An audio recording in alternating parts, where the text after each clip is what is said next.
তাদেরকে যে হত্যা করা হলো, এই হত্যাকাণ্ড ঠেকাতে না পারা বর্তমান সরকারের একটি বড় রকমের ব্যর্থতা।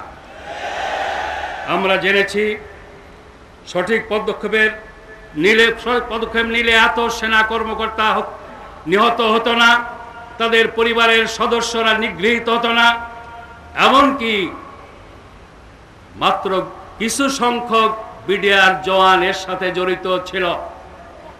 সঠিক সময়ে সঠিক সিদ্ধান্তের অভাবে পরে ব্যাপকভাবে বিডিআর এর সাথে ইনভলভ হয়। এটার জন্য সরকারি দায়িত্বহীনতাই দায়ী। তদন্ত প্রতিবেদন নিয়ে ধূম্রজাল সৃষ্টি হচ্ছে।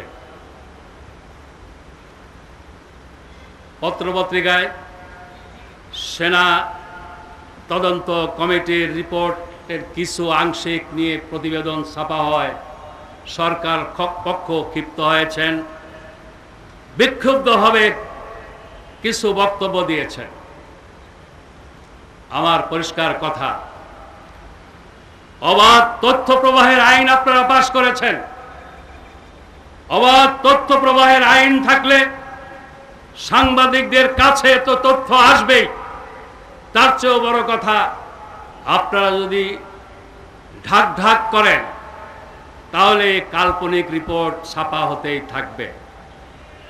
কাল্পনিক রিপোর্ট ছাপা হওয়া যদি বন্ধ করতে চান তাহলে স্বচ্ছভাবে তদন্ত কমিটির রিপোর্ট হুবহু অবিকল পত্রিকায় প্রকাশের মাধ্যমে দেশবাসীকে জানার সুযোগ দিন।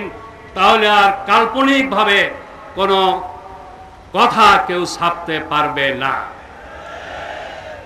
সেনা কর্মকর্তার রিপোর্ট সম্পর্কে সরকারের শরীর শুভাকাঙ্ক্ষী একটি পত্রিকা কমেন্ট করেছে, Daily Star, army investigation restricted, many finds inconclusive. Daily স্টারের এই মন্তব্য, হেডলাইন, লিড নিউজ, এটা থেকে প্রশ্ন সৃষ্টি হওয়া স্বাভাবিক। সেনাবাহিনীর তদন্ত কর্মকাণ্ডকে রেস্ট্রিক্টেড কারা করলো, কেন করা হলো?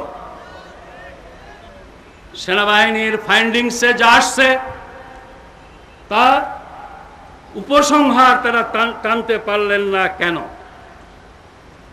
আমি পরিষ্কার বলতে চাই, বিডিআর সদর দপ্তরের ঘটনা আমাদের অহংকার। সেনা কর্মকর্তাদের নেতৃত্বে পরিচালিত বিডিআর যেমন চোরাচালানিদের জন্য ছিল আতঙ্ক, সেমনি বিএসএফ এর জন্য ছিল আতঙ্ক।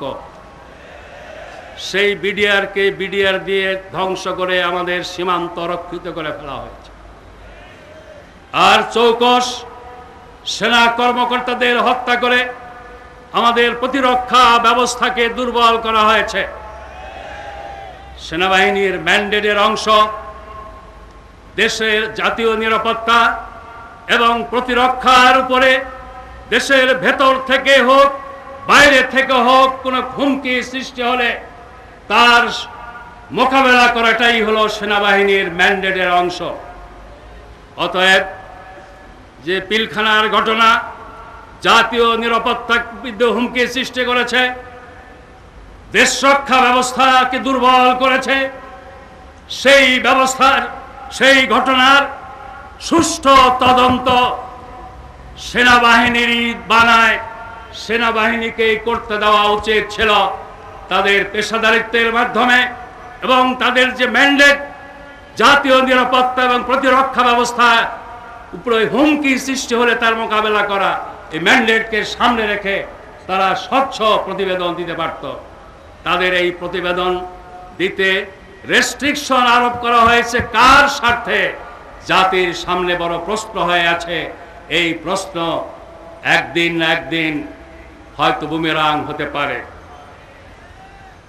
প্রিয় ভাইয়েরা, বিডিআরকে এখন পুনর্গঠনের নামে অন্য প্রতিষ্ঠান করার চিন্তা ভাবনা হচ্ছে এবং সেখানে ওই বিএসএফ এর পরামর্শ নেওয়া হচ্ছে যে বিএসএফ এর আতঙ্ক ছিল আমাদের বিডিআর।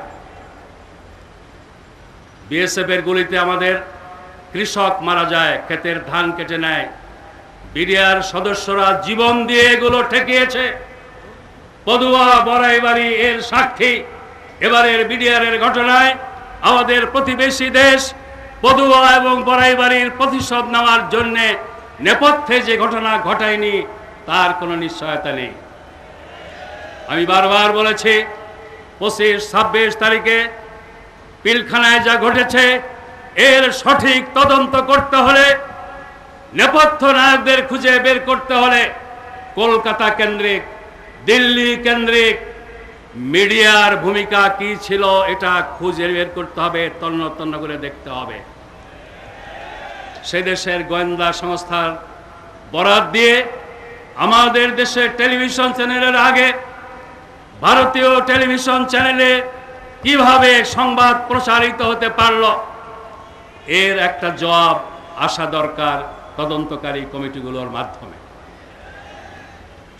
প্রিয় ভাইয়েরা, আমরা এই ব্যাপারে আবারও বলতে চাই, তিনটি তদন্ত রিপোর্ট জনসমক্ষে প্রকাশ করা হোক এবং সেনাবাহিনী যে রেস্ট্রিকশনের কারণে তাদের ফাইন্ডিংস সত্ত্বেও রিপোর্টে সামিল করতে পারি নাই,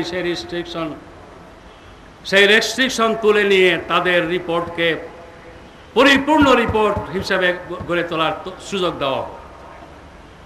প্রিয় ভাইয়েরা, এরপরে আমি বলতে চাই, সরকারের কাছে জাতিকে বিভাজন বিভক্তের মাধ্যমে রাজনৈতিক প্রতিপক্ষকে ঘায়েল করার পরিবর্তে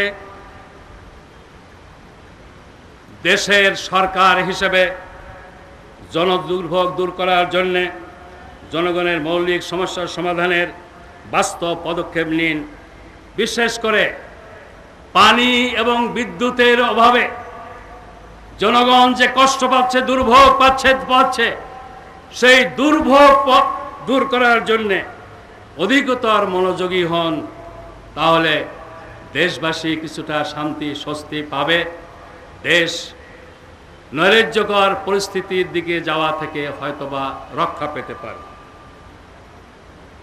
টিপাইমুখ বাঁধ সম্পর্কে আমার কথা একটাই, এই ব্যাপারে ভারতকে বিরত রক্ষা করতে কার্যকর পদক্ষেপ নিতে হবে।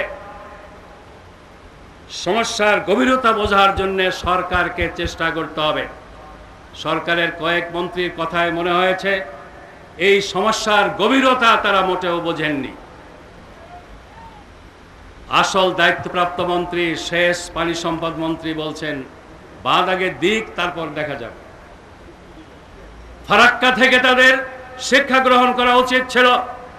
ফারাক্কা বাঁধ নির্মাণ শেষে বাংলাদেশ সরকারকে ভারতের পক্ষ থেকে নিশ্চয়তা দেওয়া হয়েছিল, বাঁধ চালুর আগে দুই দেশের মধ্যে আলোচনা করে কোন দেশের কি পরিমাণ পানি হলে চলে এটাকে নির্ণয় করেই ফারাক্কা চালু করা হবে।